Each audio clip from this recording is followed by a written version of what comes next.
And rather than letting them come here naturally and letting the ecosystem kind of naturally accustom itself towards wolves, they just dumped a bunch here, and now it's our problem to deal with, I guess. That's right. And you were just telling me that ranchers can't even shoot problem wolves that are eating their cattle, even if they're witnessing it happen. That's right. That's insane. They cannot. You know, Wow. and one of the interesting things that a lot of people don't know is that of all the states that have reintroduced the wolf, it was based on science and biologists, and they studied the environment. Is there enough elk? Is there enough deer? Is there enough water? Is there enough land? Right? Colorado didn't do that. Colorado is the only state that reintroduced the wolf based on a vote of the people. Right. Okay? Yeah. And the vote of the people, it passed by 58,000 votes. Yeah. Less than 1% of the voting population. When you said 58,000, it makes it sound like a big victory, but it wasn't. No, it was a very slim Very victory. slim. And predominantly, if you analyze the votes, they came out of Denver and Boulder. Yep. They actually, there's a term for that. It's like, I think it's called ballot box biology or ballot box conservation or something like that. Anyway, it's like, it's a derogatory term because you should not leave the job of wildlife biologists and scientists in the hands of a popular vote, especially on an issue like wolves, you know? Oh, yeah. Yeah. Because like you were saying, most people are not informed about that kind of stuff, and they just hear, oh, wolves are cool. I like wolves. Right. And they vote yes on that, and it's like, oh, my goodness. It's going to get very interesting, Nate, because I was having a conversation, just to give you an idea. I went to Grand Junction to testify in front of the Colorado Parks and Wildlife Commission meeting. And so I rented a car in Parker. I always rent a car when I travel across the state. And I asked the people there that were working, I said, what do you guys think about the wolf here in Colorado? And one of them said, you talk about the license plate that people are buying? I said, no. I mean, kind of, but I'm actually talking about the animal. Yeah. Right? The wolf itself. And so another gentleman said, well, wait a minute, where are they putting them? I said, well, they're putting them up on the western slope, up in the mountains. And he's like, oh, well, that's okay by me as long as they don't put them in my backyard. Yeah, right. I said, so it's okay to put them on someone else's backyard up in the mountains, but not yours down here. That's how a lot of Democrats feel about illegal immigration, too. Yeah. Yeah. You know. Yeah. Yeah, well, I'll be a sanctuary state. Just don't let them in my neighborhood. Exactly. You know? Exactly. Yeah. Like the whole Martha's Vineyard thing. That was such a genius political move, by the way. I don't know your thoughts about Ron DeSantis, but no, at least... I think, look, I think sometimes you gotta present the issue from a different lens, right? From a different perspective. And, again, when people say, and I say this all the time now, every state is a border state. Used to be 15 years ago, everybody thought, well, that's Arizona's problem. Yeah. That's Texas' problem, right? That's not our problem. Yeah. But now everybody's like, wait a minute.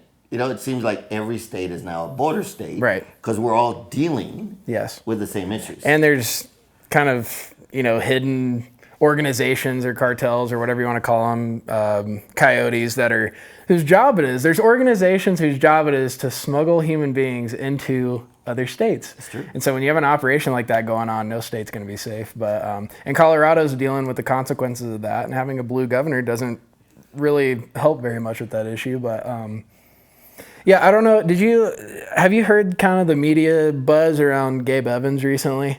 Yes. So he's kind of becoming famous in the Republican Party nationally, I feel like for kind of the wrong reasons. I haven't met him personally. He seems like a great guy. But I was curious about your thoughts. Did he introduce the bill, this amnesty bill, the pathway to citizenship? Did he introduce that, or is he just a kind of a co-sponsor? It's my understanding, and I haven't done a lot of research on it either, Nate, but it's my understanding that he is a sponsor of the bill. Okay, he didn't introduce the bill, but he is sponsoring the bill.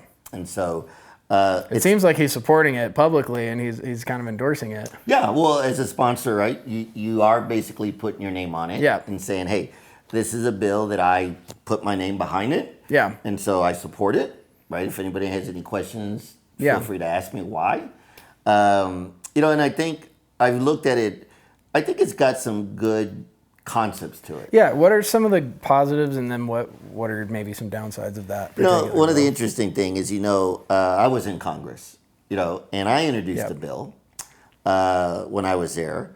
It was more focused on a non-citizen work permit, okay? Okay. And it was a red card bill, okay? And this bill was first introduced in 2007 by then Representative Mike Pence. Okay. He wasn't the vice president yet. Yep. Right?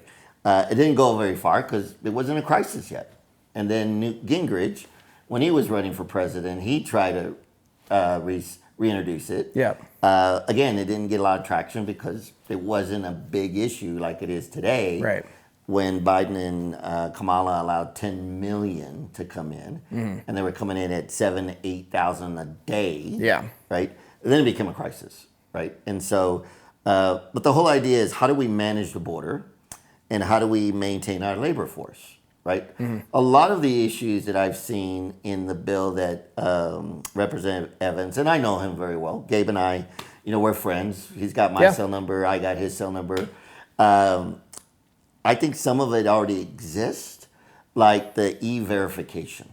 Okay. Right? E-verification is basically, hey, if you're going to hire someone that's not a citizen, you're supposed to use this system, validate, let us know that they're hired, right?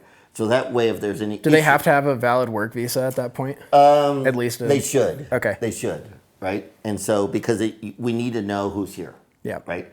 So that's some positive things, but I think it also is a little bit, and I haven't studied it, but one of the concerns that I have right now, it does appear to be more of an amnesty bill than anything, because they're creating these camps. I'm not sure exactly where they're going to locate them, but these camps that deal that if you're applying for amnesty, I believe the government has 60 days or 120 days to ascertain whether you're a true person that needs amnesty or not. Okay. Right? And so the courts, a lot of people don't even know that there's special immigration courts. That if you're caught by ICE or the Border Patrol, they'll give you a summons. Right. But you have to go in front of an immigration judge. Right. And isn't it true that it's around 90% of those people don't actually even show up for their court date? They don't. Wow. No, they don't. Yeah. Because again, there's no enforcement. That's right, yeah. So court date. It's only a law if it's enforced, Otherwise, Exactly. it's just a sentence on a piece of paper, So, Congress will go on the August break in a couple of weeks. My hope is that I will be able to sit down with Representative Gabe Evans and have a more deep discussion about, hey, help me understand how you're looking at this. Help me understand how you're seeing this better for America. I'm sure he has his reasons and his justifications. Yeah. I just don't know enough about it to really make a judgment on that. Right. All I know is that I just know some very high-profile Republicans are criticizing him right now. That's pretty much it. Yeah. But and I think, again, it's messaging, right? I mean, when you introduce a bill, you have to be prepared for those supporters and those that are not supporting. So you got to be ready to answer questions as to what is it, why are you doing it, what are some of the drawbacks, how much is it going to cost, when will it take effect, will it pass? Yeah. Right now, with the slim margin in the House and in the United States Senate, it could be a bill that gets discussed, but perhaps it'll never get a vote. Yeah. Okay, different topic here. So you had mentioned briefly that you were a congressman at one point. What was the story? How did you get there? Also, how did you first get involved in politics? I always ask politicians, what has to go through your head to make you do something like that? And because you're constantly under attack. And frankly, the Republican Party just doesn't kind of, at least publicly, support people nearly as well as the Democrats do. Democrats are really good at rallying around someone who's coming under fire. But Republicans just kind of sit back. And like the Ron Weinberg thing, I don't know if you followed that. Yep. Listen, I don't know the true story. He seems like a nice guy, but it seems like the moment even the accusation is enough to just completely, I don't want to touch that. I'll just leave it alone. And so, anyway, but yeah, how did you first get involved in politics, and how did you become a congressman? That's a big deal. Well, it is, I guess, right? You're going to laugh at this. I would say it was a nasty rumor, that I was going to run for office. Okay. Okay. I never, I don't come from a great education. I don't come from money. I don't come from a pedigree family. Me and my brothers were the first to graduate high school. Wow. Yeah. So the whole clan hadn't graduated high school yet. So we weren't in the political arena. We weren't, we were, my mom and dad grew up working in the fields. Yeah. My dad had Do you have a big family? I do. Well, my family is 5, right? But I have cousins, families that have 13, 12, 9. Yeah. And so we really were never involved in politics. I guess you could say in high school, I was involved a little bit because I was elected class president. But That's more of a popularity thing than anything. It's not like you do anything. That's funny. So it just happened that we moved to Parker, Colorado, me and my wife. We were newlyweds. And I come home one day and she's like, you got to go to this meeting. It's like, what meeting? She goes, this meeting down the street about they're filing bankruptcy and our water rates are going up and our sewer rates are going up. Is this like a city This council is the town meeting? of Parker. Okay. Well, actually, it wasn't a city meeting. It was a meeting of the special district. Okay. Which I learned now, right? I didn't know what special districts were back then, but they're quasi-governmental entities that can raise taxes, and you don't get to vote. They get to vote. They get to decide whether they raise taxes or not. And it's to pay, it's to pay the infrastructure, right? Water lines, sewer lines, that type of stuff. And so I was a financial advisor, and so I knew bonds and I knew debt. I understand the market. And so I went to the meeting and I started asking questions from the people that were there, and they cut the meeting short because I was asking the right questions and they didn't have the right answers. Okay. And so they didn't feel prepared. Yes. Maybe. Okay. Right. Because I was asking about bonds. I was asking about arbitration. I was asking about how many bonds you have outstanding. What is the debt ratio? And they were not prepared for any of those technical questions. That's crazy. It is crazy. I feel like if you're going to do something like that, you should at least do enough research to answer those kind of basic questions. They really thought the residents were not going to be as knowledgeable. And also, you're an exceptional person because 99.9% of people don't show up to those meetings. Right. So, they probably weren't even expecting more than... I was only 26 asking these questions. Yeah. Right? And so, fast forward, people were like, who are you? And there was a rumor that started because I got drafted to be the homeowner president. Well, there's no job description on what do you do as a homeowner president. So, like the HOA president, is that what you're saying? Yeah. What do you mean you were drafted? Well, nobody wanted to do it. Yeah. So it was kind of dormant, and and people said, "Hey, you should be the president." Gotcha. I was like, "Oh, okay. Well, I guess if you guys want me to be the president, yeah, I can do this, right?" Yeah. So. Well, your neighbors trust you. That's good. Exactly. So what did I do, right? One of the things I did, I'd go to the council meetings, and I would just sit in the back and just listen and just watch. And then I'd come back the next month's meeting and say, I went to the meeting. Here's what they talked about. Here's what they're doing. Yeah. I was just sharing, right? And then I get a phone call from somebody who says, hey, I hear you're running for mayor. I said, what are you talking about? They're like, I hear you're running for mayor. It's like, no, I'm not running for mayor. I don't know anybody, right? I got that phone call 4 times in about 5 weeks. And so I finally asked, who's saying this? Yeah. They said, well, the county commissioners. I was like, I don't know anybody in Douglas County in politics. They said, well, that's the rumor. So if you're going to do it, let me know. We'll help. And you know what? So who was we? Was this like a kind of local Republican organization that was getting behind you? Or? You're going to laugh at this. I was a registered Democrat at the time. Yeah.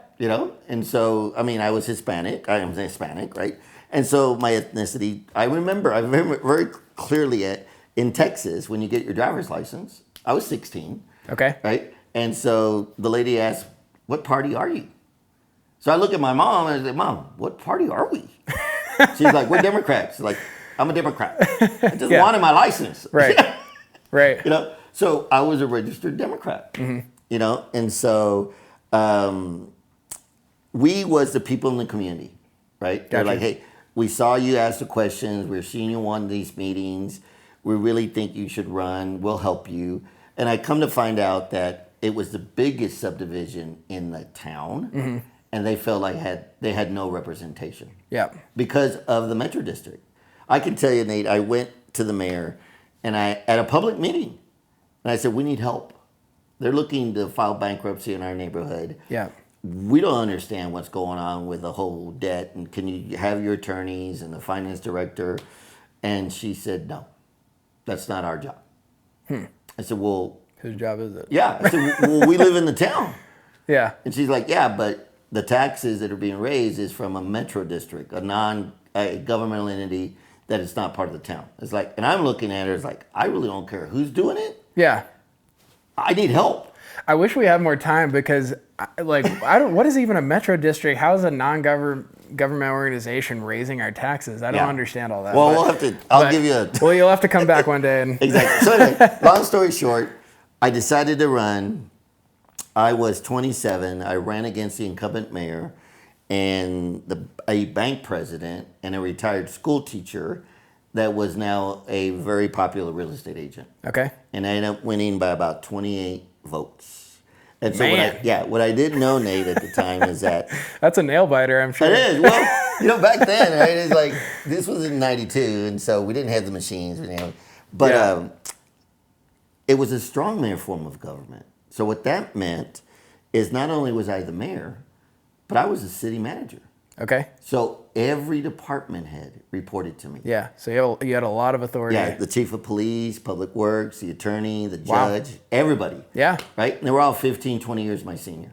Okay. You know? Yeah. So that's how it started, right? But my DNA is to help. You said you were 26? I was 27 when I got elected, but it was 26 when I started. I'm 27. I feel like a loser now.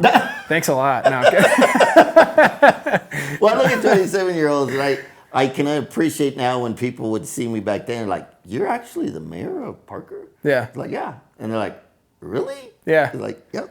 I bet you felt like a gangster, though, walking into your office. Well, I can tell you this. I mean, again, you know what? In a good way. Well, I'd only been there a little over a year. Yeah. So I didn't know anybody, right? I really didn't have a network necessarily. But a lot of the founding fathers were really young, too, when they were doing. Yeah, they were. I mean, I think things. one of the oldest was Benjamin Franklin, but the average age was 32. Yeah. When they signed the Declaration. Benjamin Franklin pulled up that average quite a bit. He did. But you know what? What would you say maybe was like your best or biggest accomplishment while you were mayor of Parker? You know, the biggest accomplishment that I have is there was one specific time that I know I made the right decision. Okay. Most elected officials never know whether they made the right decision or not. They hope they did, they think they did, but it's never validated by the voters. Sure. But there was one time where I vetoed an action of the council. Okay. And the applicant took it to the vote of the people and said, we believe the mayor's wrong, we should do it differently. Yeah. And the vote came back 2-1 in my favor. Wow. So in that one Do you remember what the policy was? It was an annexation of trying to bring in a piece of property that they were going to build another 700 homes on. Gotcha. Okay. But it was called a flagpole annexation, which meant it wasn't abutting our boundaries. We had to literally annex a road, which basically means take ownership of a road for about 1.5 miles. And then the property existed. So there was going to be this 1.5 miles of road that we owned. And do you do that through just purchasing it? Is that how you annex? Is that how a city annexes property? Do they just buy it? No. Or how does that work? We vote to bring it into our boundaries. So it was unincorporated, basically? Okay. Right. And so the council voted to bring it into the boundaries of the town. And I only voted, which was kind of interesting, I only voted if there was a split vote, and I would break the tie. But I had veto power. Yeah. And so I exercised my veto power. That's interesting. Yeah. Yeah. That's great. Yeah. So what happened after Parker? Then what? Well, you know, I left not being an elected official because my wife came to me and said, you need to decide. She goes, I didn't get married to be the first lady of anything. She goes, so you need to decide, are you going to be a husband and a father, or are you going to be a politician? And I said, you know what, I'll be a husband and a father. Wow. So I didn't seek re-election. Yeah. You know, I took a hiatus, you know, started my own company, did public relations and government affairs.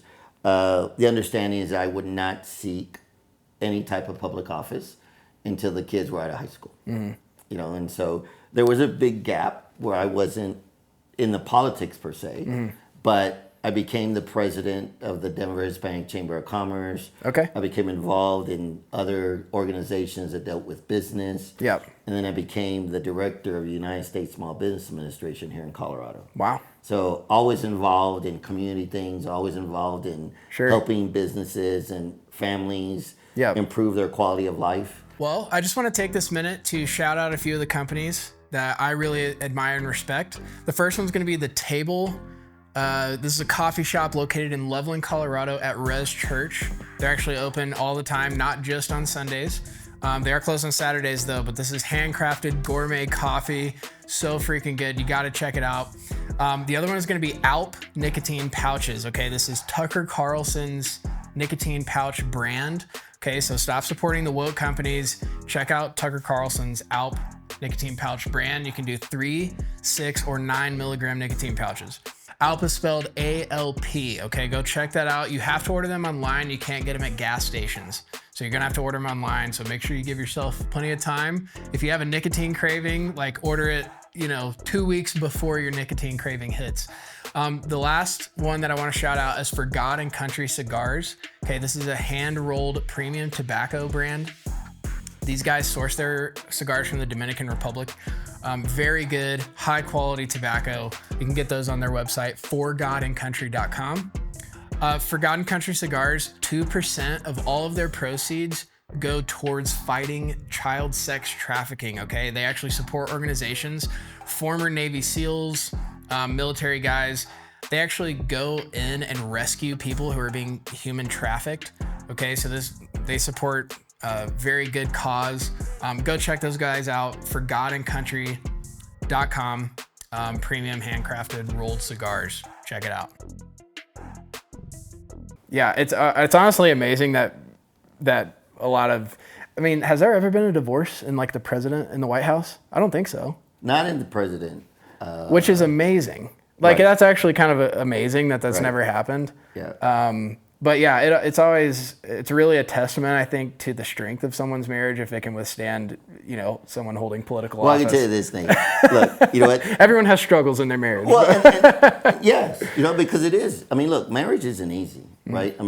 You're trying to bring together two families, two different lifestyles, but you're committed because you're in love or you want to have a future together.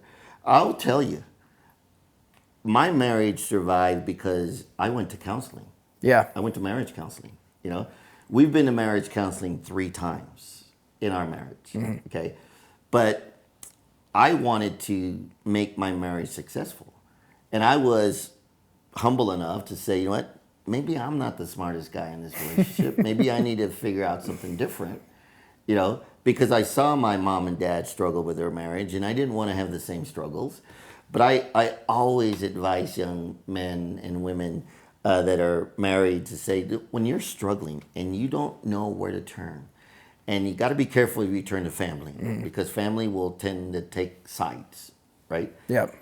If you really want to save your marriage, try counseling. Yeah. Go somewhere where no one has a vested interest in who's right or wrong. 100% agree. I'll tell you that was one of my biggest regrets is thinking that I had it figured out. Right. I didn't need this. It was really just an ego thing. Right. But the analogy that I use is don't wait till the house is burning down to buy a water hose. Yeah. It's like that's what marriage counseling should be in its ideal form is preventative maintenance.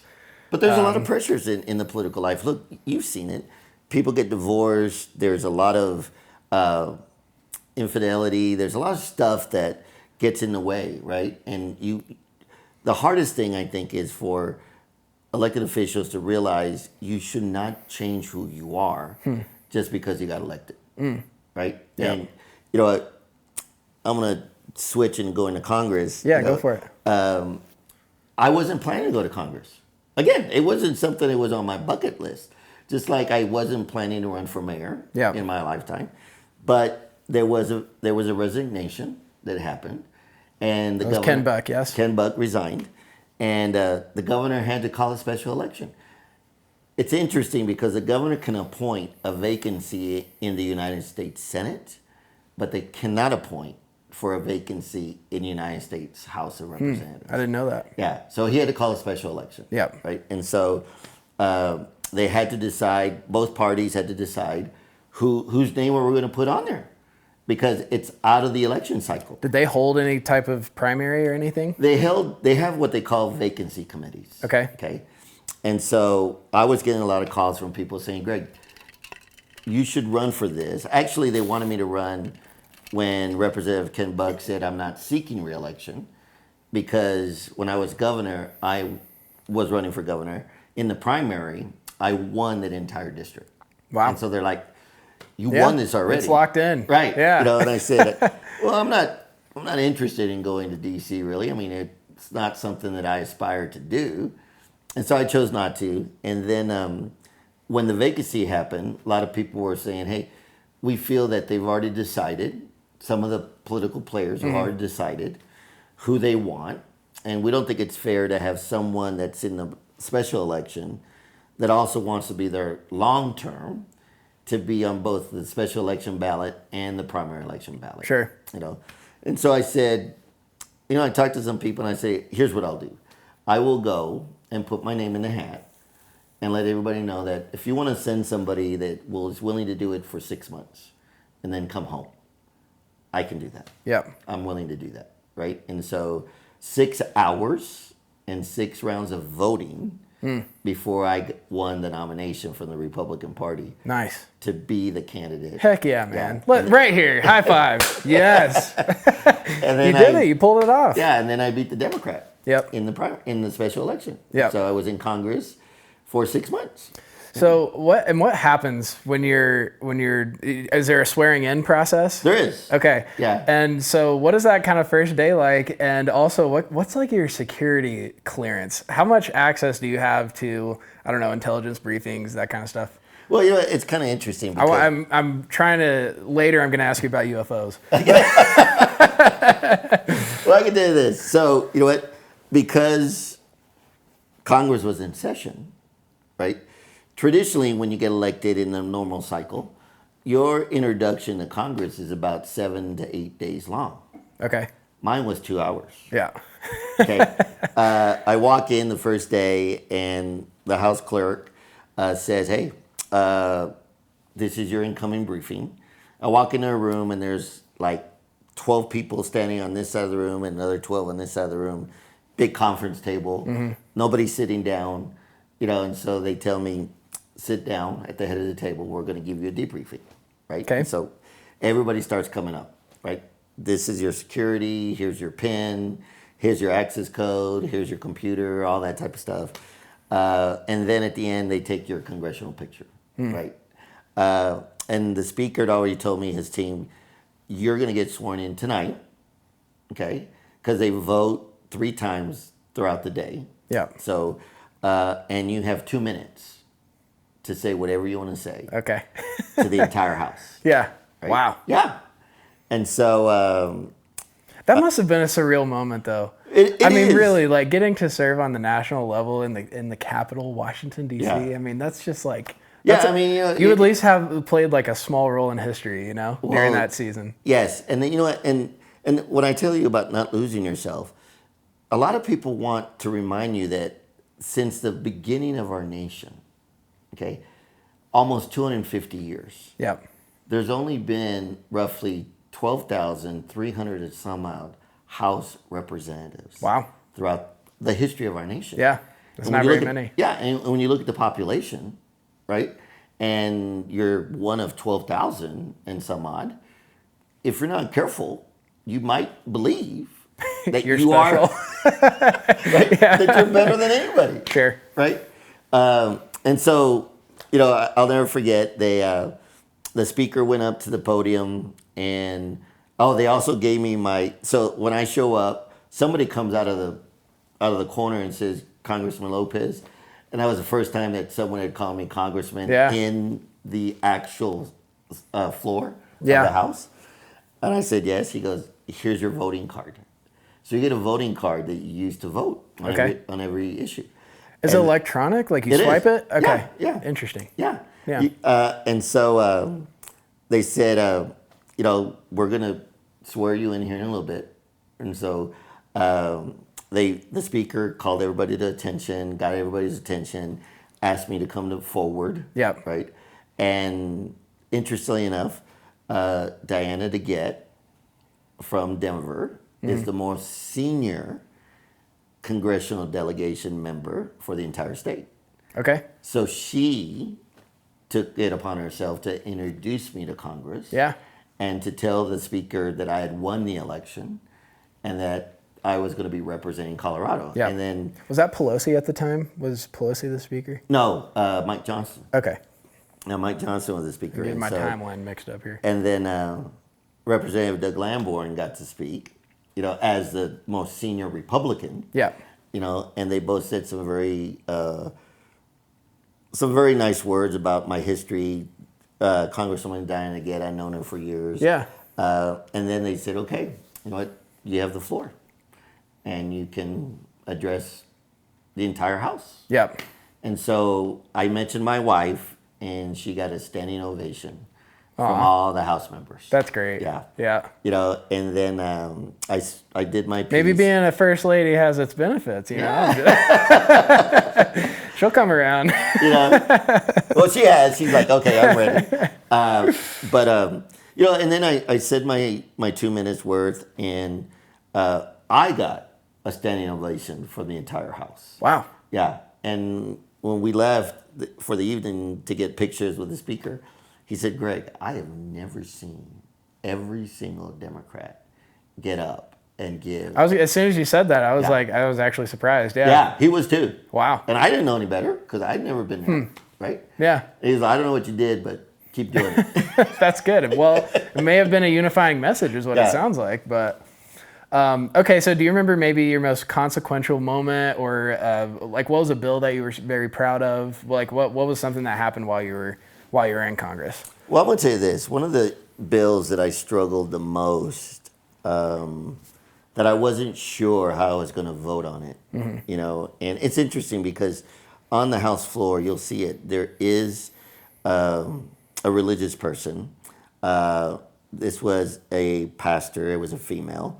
And they're there to help, right, in whatever capacity you might need. Sure. But the bill was, so I sat on the budget committee.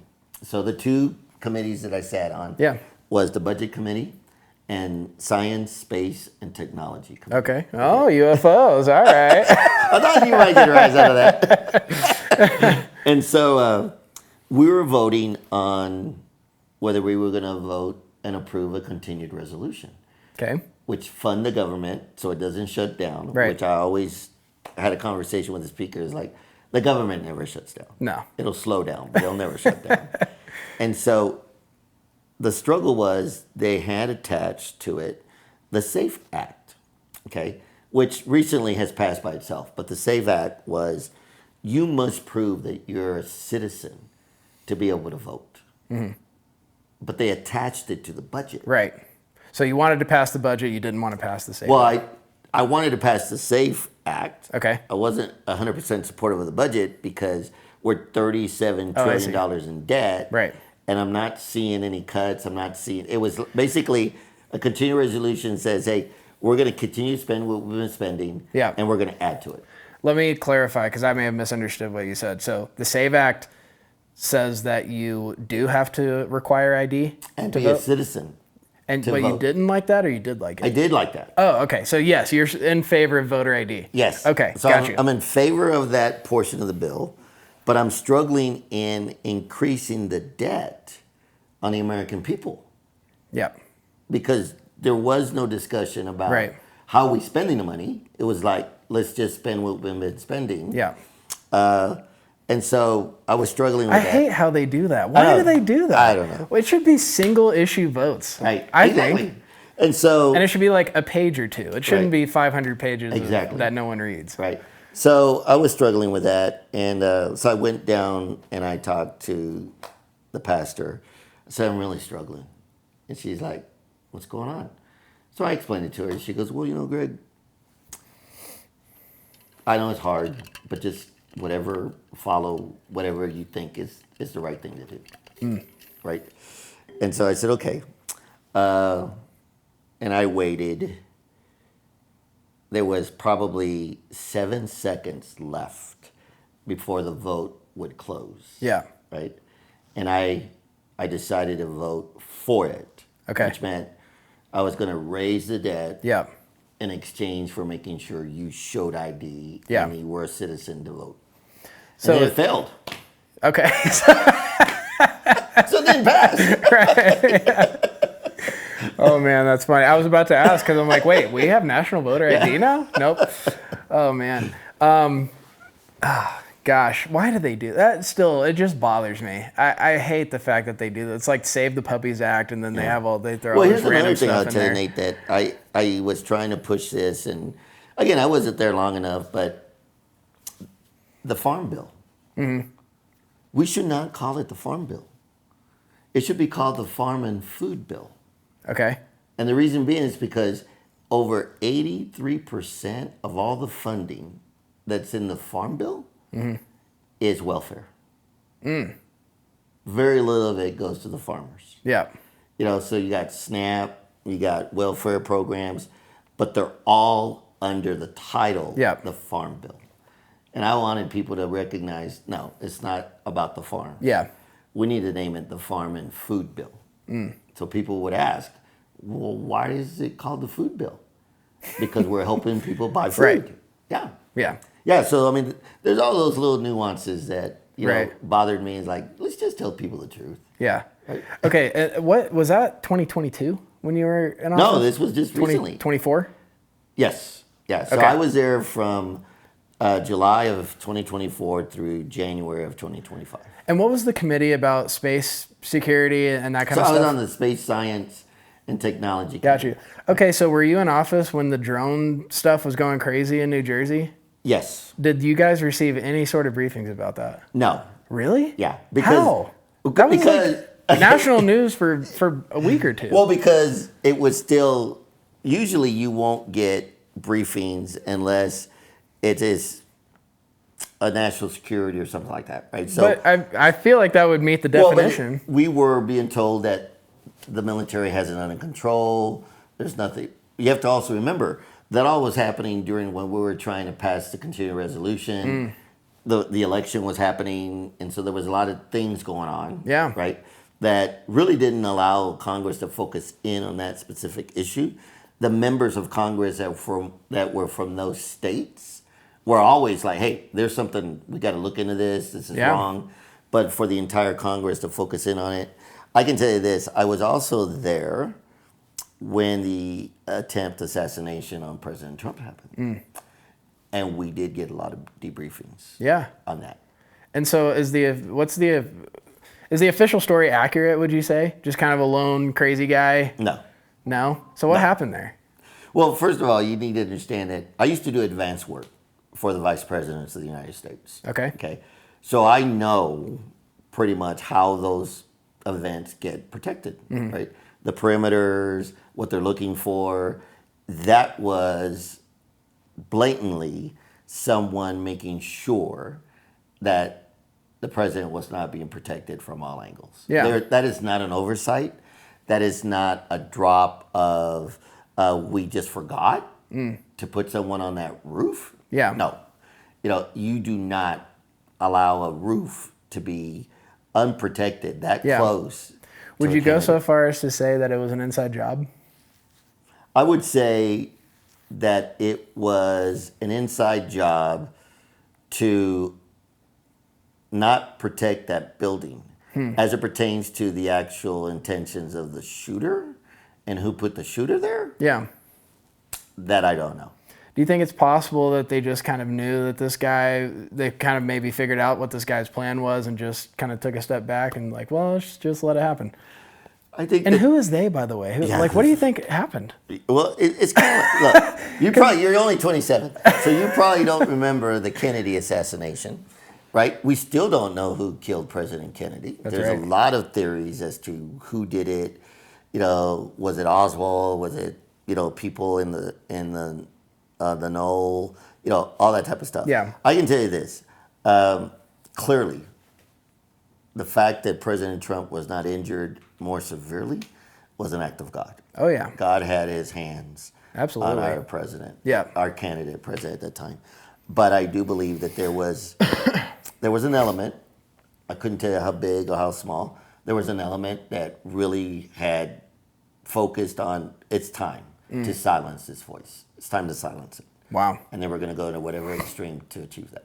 And It's interesting that there haven't been like major, press releases about that issue. Trump just mentioned the other day that he had received kind of a full briefing on that, and he said he was satisfied with the explanation. So I don't know if he dealt with something behind closed doors and just didn't want to talk about it publicly, or if, as far as he knows, everything was good, they just made a mistake. But it seems like it was pretty clearly like not just a mistake. It wasn't like a whoopsie with. Here's what I will tell you, Nate. Look, and I don't think I'm speaking out of turn, and if I am, oh well.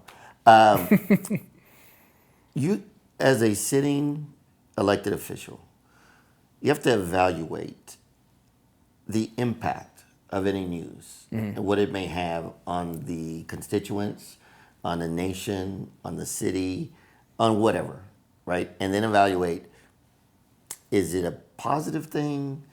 Is it something that actually people need to know? Yeah. Is it going to bring more clarity, or is it going to bring more questions? What is the ultimate objective as you make these decisions? Yeah. Right? And I think sometimes, I know I've found myself in those situations, like, you know what? There's really no need because it's not going to really shift or move anything. Yeah, I think a lot of people would like to know the truth. Right. But being in the military and being at those levels, it's only on a need-to-know basis. Right. Not everybody needs to know everything that happens. Right. Like the Epstein stuff. Well, that one, yeah, that one again, right? There are certain things that you have to ask. Why are you not releasing this? Yeah. Yeah. And that was more of a, I would think he could have seen it as a personal issue, right? It was me, my family, and I'm okay with it. This other one has to deal with children. Right. Has to deal with minors and how they were being trafficking and how they were being abused and used. Yeah. That's a whole different topic. It is really fascinating watching all the videos of Trump, watching all the videos of Dan Bongino, Pam Bondi, Kash Patel, all these guys constantly going off about Epstein. And they just did a 180 so fast. And it's like, what happened? What's going on? Did they think like, governments would collapse if this information gets out? Were they threatened by intelligence? I like, what is going on? It's just so bizarre. And maybe you don't have any additional information to add to that, but it's like, it's really disappointing and shocking. And also, like, if the CIA just decides one day, they walk into your office and just put a picture on your desk of each of your family members and just said, why don't you just stop asking questions about Epstein? It's like, what are you going to do? I mean, I know. Gosh. Look, as much as we definitely have the best nation in the world, right? And we have the best government with all its flaws, with all its warts, tries to protect our freedoms and our liberties. But yeah, when you are in an elected office, when I was mayor, my life got threatened. I had the DA tap my phone to make sure that if I did get threatening calls, they could track them. So yeah. Oh, so you consented to having your phone tapped? Yes. Okay. Yes, I did. I thought you were saying you were getting spied on. I was like, what? No. They came in and said, hey, because I told them I'm getting these calls that are, and again, my son was 4 or 3, and my daughter was 1, right? And you just never know, right? Yeah. But when you put yourself in those positions, you have to recognize that there are people out there that may not agree with you, or they really get upset that they will do whatever they believe they need to do to correct the wrong in their mind. Yep. And so I still have faith in our government. I have faith in our elections. But yeah, some people don't understand the pressure on the families, the pressure on the individual, and all the things that they have to deal with every day. Well, even Elon Musk, when he was running Doge, he said, I'm paraphrasing, he said something to the effect that he has to kind of temper how hard he goes after these organizations, because if you go too hard, if you cross any like red lines, your life is in serious. Because a lot of these companies or governmental organizations, they have millions of dollars at their disposal. They can do things if they want to. It's their livelihood. I mean, this is how they operate. Yeah. Right. And I can tell you that, there are some people that have multi-$100 million contracts. Mm-hmm. That if someone was to interfere with that contract, they're not going to like that. Yeah. So we got about 10 more minutes left. I wanted to, okay, so you're running for governor. That's crazy. We haven't even mentioned that yet, really. But you're running for governor. So what do you think your chances are? What do you need to say and do in order to flip a blue state red? And then assuming that happens, what do you feel like is your number one issue? What are you going to do once you get in office?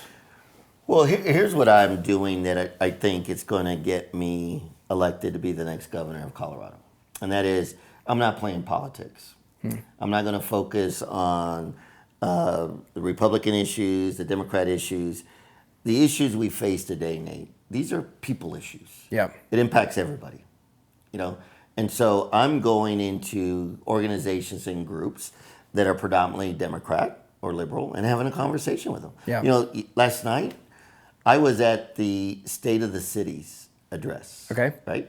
And a lot of people say, why would you go? Well, a couple of reasons. One, as much as people may not recognize, Denver is kind of like the icon of the state of Colorado. Right. Right? So whatever happens in Denver is going to be the image or the narrative of what Colorado is all about. Yep. Right? And so it's important to know the challenges that are happening in Denver. Yep. But I have a lot of friends that are Democrats. Mm-hmm. A lot of people think I am a Democrat. Why? Not because of my values and my beliefs, but because of my ethnicity. So they just assume, he's Hispanic. Right. He's got to be a Democrat, which is a good thing.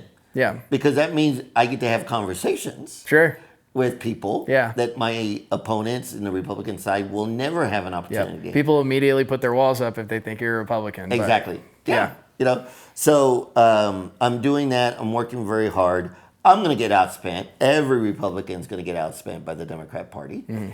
But I'm not afraid of that because I'm connecting with the voters. Yeah. And so my biggest challenge is not the general.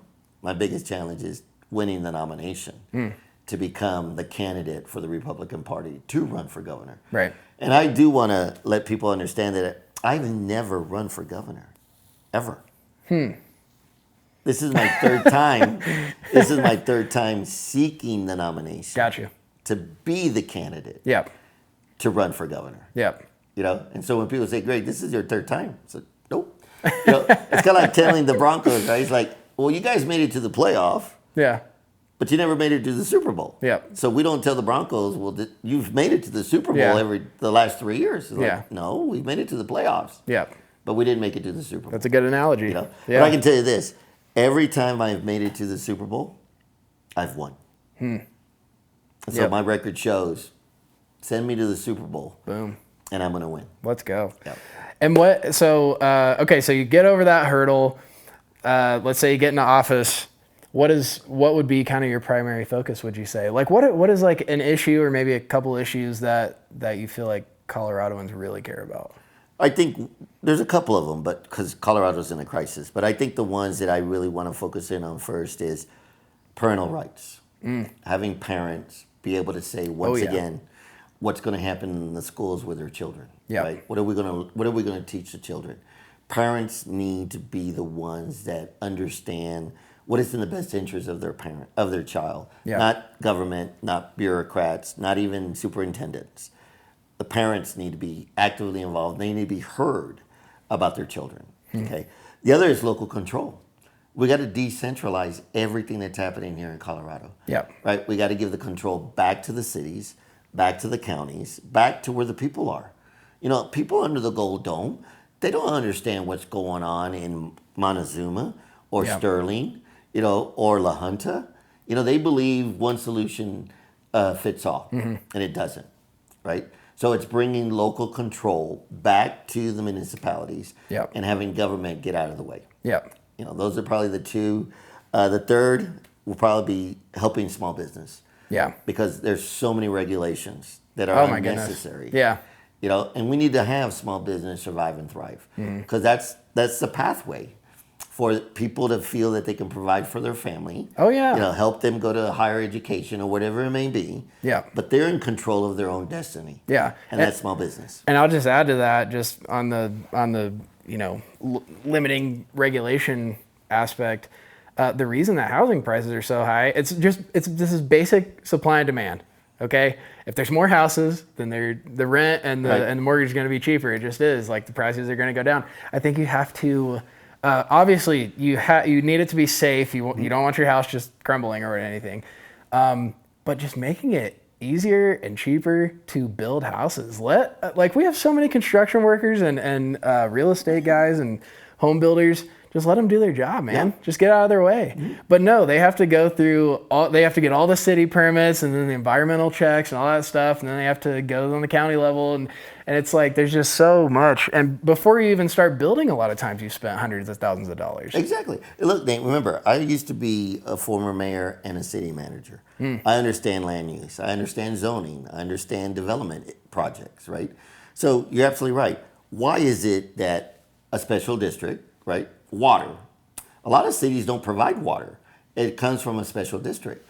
So when you have to pay $30,000 for a water tap and another $40,000 for a sewer tap, that's $70,000 that you will never see as a homeowner, but you're paying for it, right? And it's part of the cost of the house, right? Do we really? Which they're also taxing you for before you even do it. Yeah. And again, the whole thing with, do we need garages? If people want to save another $20,000 on the price of their home, don't force them to build a garage. There are some jurisdictions now that are forcing builders to put electric charging stations in the house in case you're going to buy an electric vehicle. Wow. That's another $30,000, $40,000 to the house that you may never use. That's Again, insane. This is government thinking, we know what's best for you, Nate. We know what kind of house you want. Yeah. The kind of house you need. Right. And we're not really worried whether you can afford it or not, but we're going to make sure that they build a house that fits you. Yeah. You're like, well, I can't afford this. Yeah. They're like, well, but we built it for you. Yep. We're looking out for you. Yep. And so those are the regulations. Yep. And I'm sure this is another issue that you care passionately about, but dude, I want guns back in Colorado. Because part of the safety aspect and why crime is so high is because the crackdown on guns, dude. If everyone who was law abiding and not completely crazy, if those people had firearms to protect themselves, I'm telling you right now, there would be almost zero crime in this state. I totally agree. And you have to protect people who act in self-defense. Right. Okay, don't prosecute. I mean, maybe you prosecute it just to find out if they're telling the truth. You got to find the real story. But if you can avoid it, I wouldn't even prosecute those people. But if you do prosecute them, don't just do kind of court of public opinion. Right. It cannot be like that. No, you have to absolutely stand up for those rights. Look, I'm a strong constitutionalist. I believe in the Constitution, right? And I believe in what it says. I'm probably the only gubernatorial candidate that carries. Okay? Heck yeah. Yeah. Let's go. And I'm carrying as we speak. Okay? Well, I'm as safe as I'll be all day long. But I do believe that, and there are times where I carry openly. Yeah. Okay? But I think more people need to see responsible citizens carrying. Yep. Because then they'll realize, you know what? They're not bad people. They're not bad guys. They're here to help us. Actually, it's quite the opposite. Yeah, you're exactly right. Exactly. And so I'm a strong supporter of our gun rights. And you can be rest assured, I will be constantly working on that. Yeah, it's not even just that it's bad or neutral. It's actually, it's the opposite. Oh, yeah. But like, for your benefit, for their benefit, they're actually helping you. It's actually a noble thing to do, to carry. Yep. You know why some communities love to have prisons in their communities? Why is that?